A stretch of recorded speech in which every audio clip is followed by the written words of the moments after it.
भूल का परिणाम दंड ही है।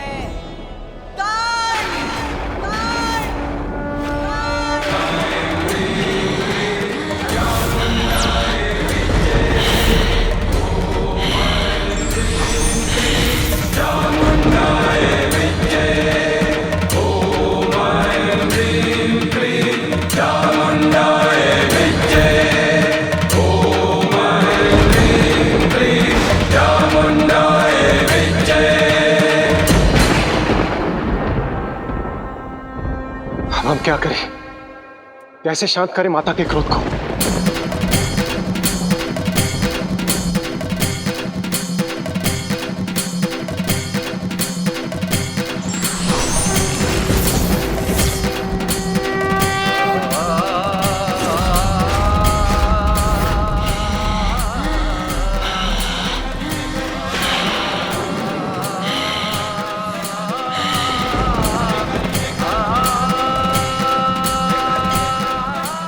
अवश्य माता विष्णु के आवेश अवतार परशुराम जी को दंडित करने वाली हैं। यदि माता काली से ये अनिष्ट हो गया तो इससे संसार की बहुत बड़ी क्षति हो जाएगी।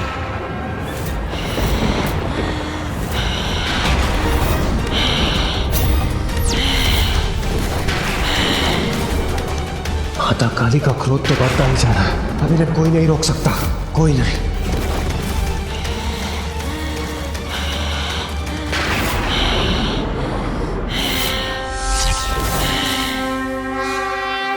माँ माँ माँ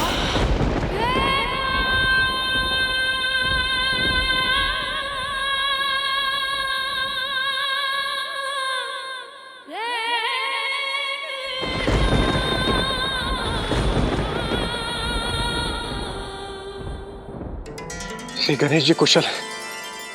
संभव है माता का क्रोध शांत हो जाए।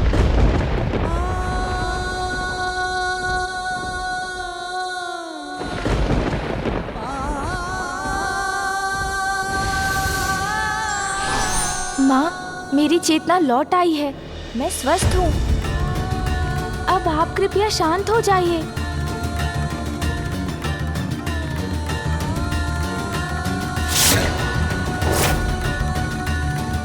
माँ अभी भी पूर्ण रूप से शांत नहीं हुई हैं। उसके लिए मुझे ही कुछ और प्रयास करना होगा। माँ, जो भी हुआ उसमें परशुराम जी का कोई दोष नहीं था। वो तो पिताश्री के दर्शन करना चाहते थे। मैंने आपके आदेश का पालन कर उन्हें प्रवेश नहीं करने दिया तो उन्हें क्रोध आ गया।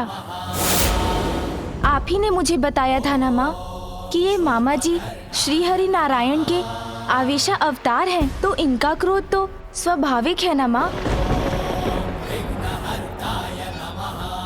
गणेश को ज्ञात है कि माता के क्रोध से उत्पन्न संकट अभी टला नहीं है, इसीलिए वो माता को समझाकर उनका क्रोध शांत करने का प्रयास कर रहे हैं। क्रोध में उन्होंने मुझ पर अपना परशु चला दिया, जिसे मैं रोक सकता था, किंतु उससे पिताश्री का अपमान होता।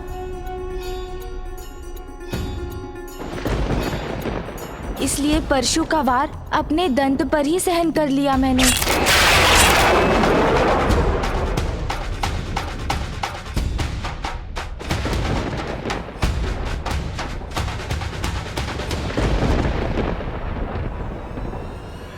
मुझे क्षमा कीजिए माता, गणेश को समझने में मुझसे भूल हो गई।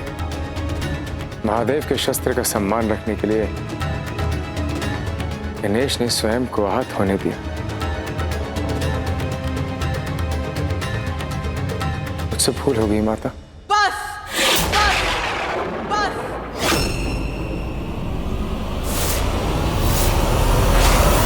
मैंने तुम्हें क्षमा नहीं किया परशुराम, कुछ क्षमा नहीं किया मैंने।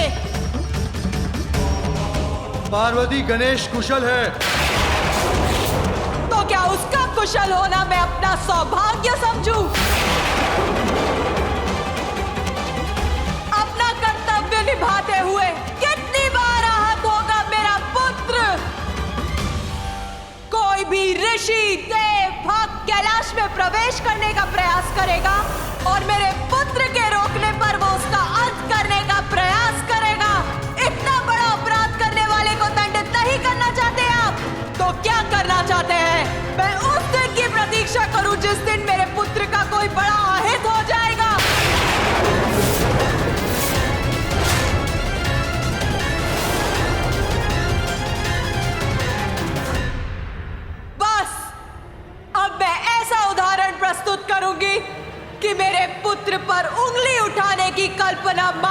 ही सबका हृदय कांप उठेगा।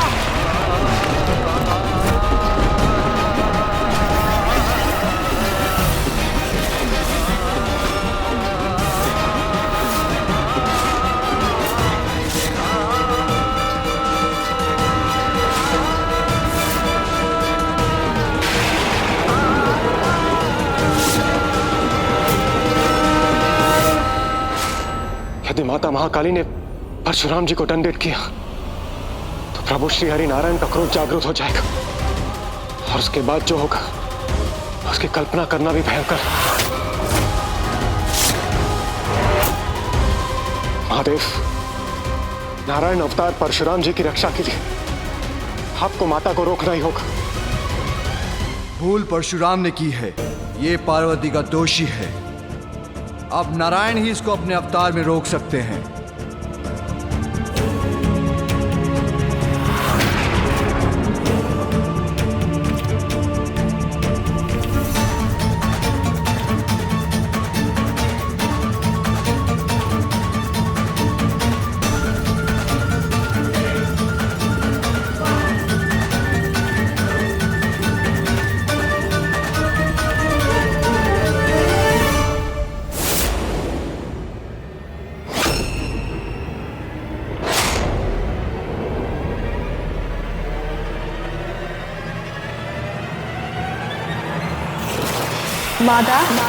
जयंती मंगला काली भद्रकाली कपालिनी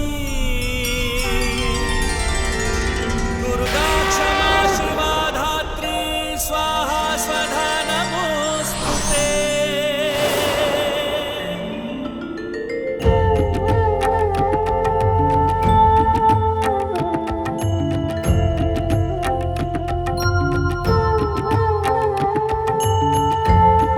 प्रणाम प्रभु।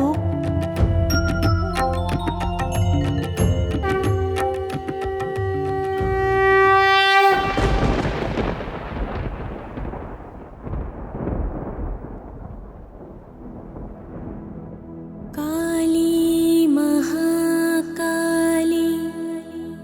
काली के परमेश्वरी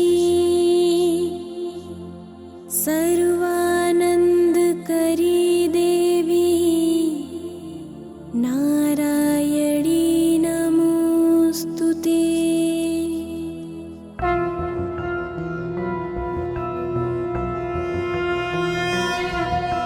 जय काली जय काली जय काली माँ, जय कांता जय कामदा कालिका, धर्म की तारक अधर्म विनाशक, दुष्ट संहारक तुम मंगल कारक। तुम उमा तुम कमला कला निपुण, चरण सुसज्जित चंद्रमणि का चूड़, शांत करो क्रोध मां महाकाली, करते विनय तुमसे है कुलपाली।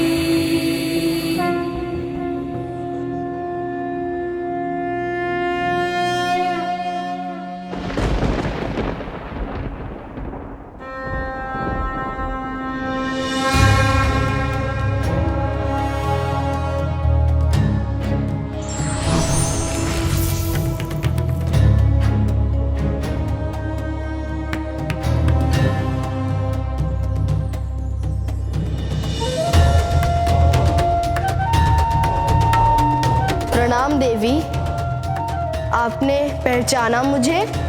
अवश्य। ऋषि कश्यप और देवी अदिति के पुत्र नारायण के पंचम अवतार को कौन नहीं पहचानेगा वमन देव जी।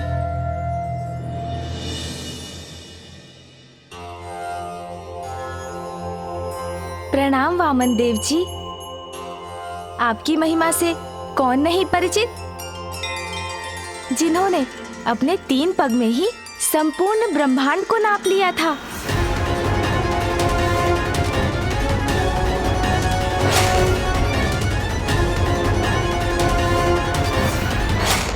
और राजा बलि को वरदान दिया मैं आपको पाताल लोक का राज्य सौंपता हूं और यह वचन देता हूं कि मैं सदैव आपके राज्य की रक्षा करूंगा, जिससे कोई भी आप पर आक्रमण कर आपको क्षति नहीं पहुंचा पाएगा। जिस प्रकार आपने प्रहरी बनकर पाताल लोक की रक्षा की, वैसे ही आज भवन के द्वार का प्रहरी मैं बना था। ओम गम गणपतये नमो नमः। जिसका इतना भयंकर दंड दिया है परशुराम जी ने मेरे पुत्र को,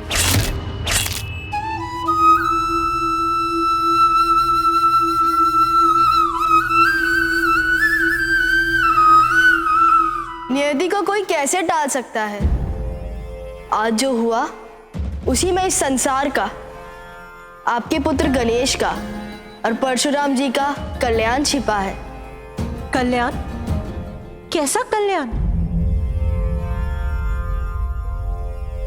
गणेश एक ही दंत से वो पूर्णता पा सकते थे, इसलिए उनका दान टूटा। एक दंत होकर गणेश इस संसार को अद्वैत का संदेश देंगे। उनके इस रूप से इस संसार को ज्ञात होगा कि परमेश्वर एक ही है। इसके लिए परशुराम जी से उत्तम और कौन हो सकता था? माता, ये तो महागणपति की ही लीला है।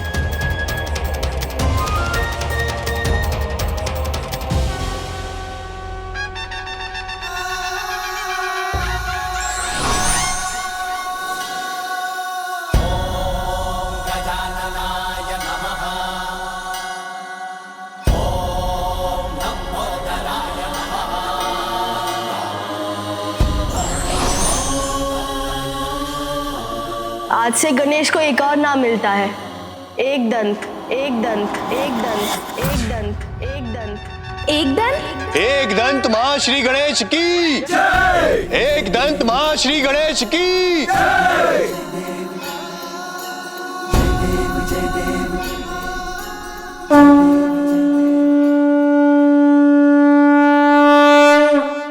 जय देव जय देव जय देव जय देव जय देव जय देव जय देव जय देव।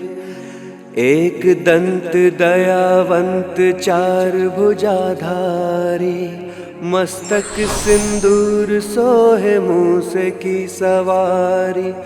एक दंत दयावंत चार भुजाधारी, मस्तक सिंदूर सोहे मूस की सवारी। जय देव जय देव जय देव जय देव जय देव जय देव जय देव जय देव जय देव जय देव जय देव जय देव जय देव जय देव जय देव जय देव। परशुराम जी और गणेश के युद्ध का एक और प्रयोजन था। परशुराम जी द्वारा राजाओं के अंत के पाप से उनकी मुक्ति और उनका उद्धार। युद्ध में गणेश ने उन्हें अपनी सूंड से धकेला था, जिससे वे महासागर में जा गिरे, जिसके पावन जल के स्पर्श से वो गोलोक की अपनी यात्रा के लिए दोषमुक्त हो गए। गोलोक की यात्रा? अत्याचारियों का अंत करते समय परशुराम जी द्वारा निर्दोषों का भी वध हुआ। मात्र परम कृष्ण और परम माता राधा के दर्शन से ही इस पाप से मुक्ति प्राप्त हो सकती है, किंतु इसके पूर्व कि गणेश परशुराम जी को उनके निकट ले जा पाते, उन्होंने परशु का प्रहार कर दिया। माता, अब आप भी परशुराम जी को क्षमा करने की कृपा कीजिए।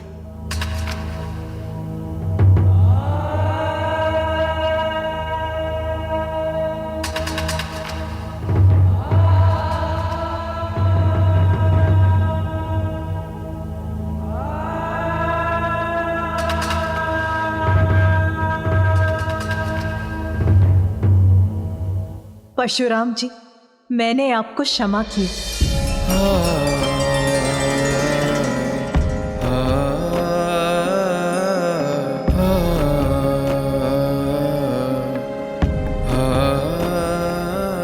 मैं धन्य हो गया माता। धन्य हो गया महादेव।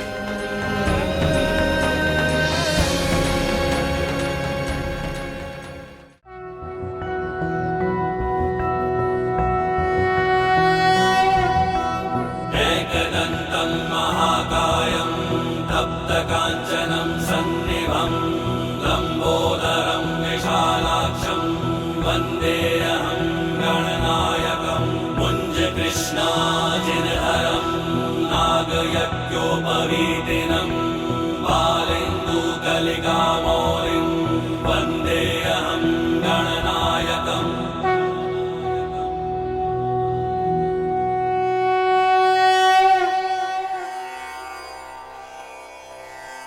हे प्रभु, हे माता, आपकी कृपा से हमारी पूजा सफल हुई, उसके लिए आपको कोटि कोटि धन्यवाद। अब हमें यहाँ से प्रस्थान करने की अनुमति दीजिए। हमें प्रस्थान करने की अनुमति दीजिए।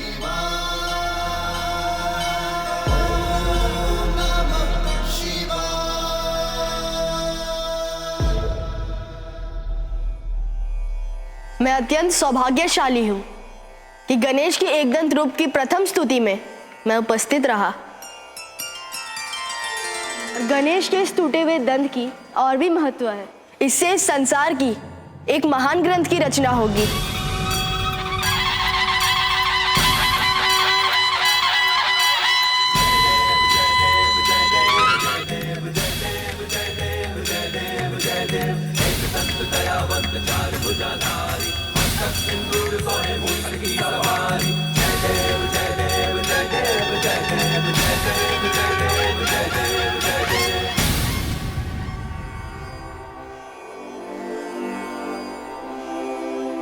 नमो नमः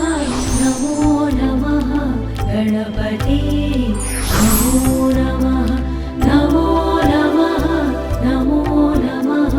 गणपते नमो नमः।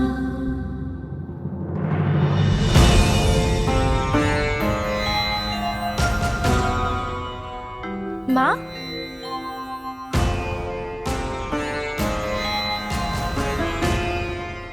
माँ तो यही थी। क्या हुआ पुत्र? माँ तो यही है, फिर क्या हो गया था मुझे? इन्हें शबा मुझे गोलोक ले जाने की कृपा करें, जहां मुझे परम कृष्ण और परम माता राधा के दर्शन होंगे। मुझे ऐसा दृश्य क्यों दिखाई दिया कि माँ पिताश्री के साथ नहीं है? नहीं, मुझे अभी यहीं रहना चाहिए। हाँ पुत्र, अब तुम्हें प्रस्थान करना चाहिए। हाँ पुत्र, परशुराम जी को गोलोक में सदा विराजमान परम श्री कृष्ण और परम माता राधा के दर्शन कराना तो तुम्हारा कर्तव्य है। जाओ पुत्र, ये हमारी आज्ञा है। माता पिता की आज्ञा को तो मैं नहीं डाल सकता। मूषक जी, चलिए प्रभु परशुराम जी।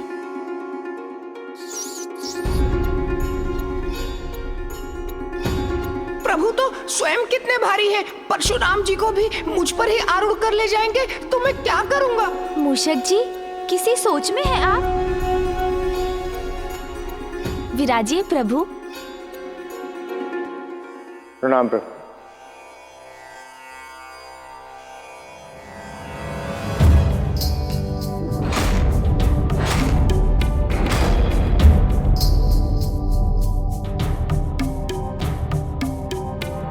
माँ,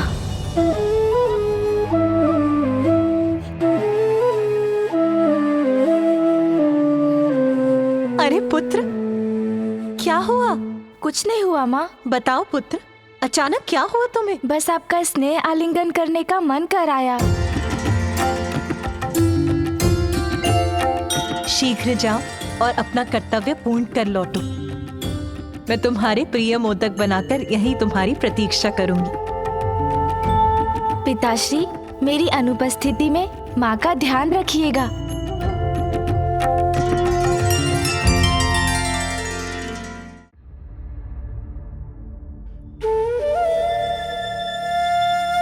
माँ को पीछे छोड़कर जाने में मुझे इतनी चिंता क्यों हो रही है? आइए प्रभु। चलिए मूषक जी। जी प्रभु।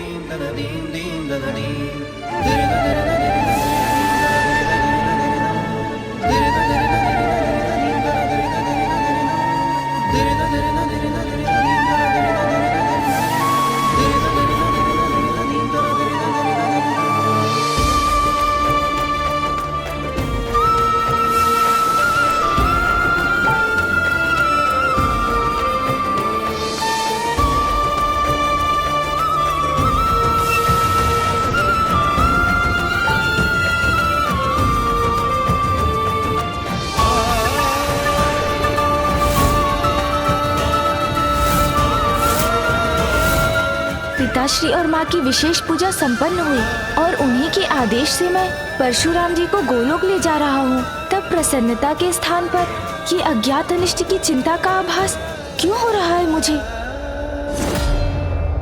प्रत्येक घटना के पीछे कोई ना कोई कारण अवश्य छिपा होता है। हमें उसकी धैर्यपूर्वक प्रतीक्षा करनी चाहिए।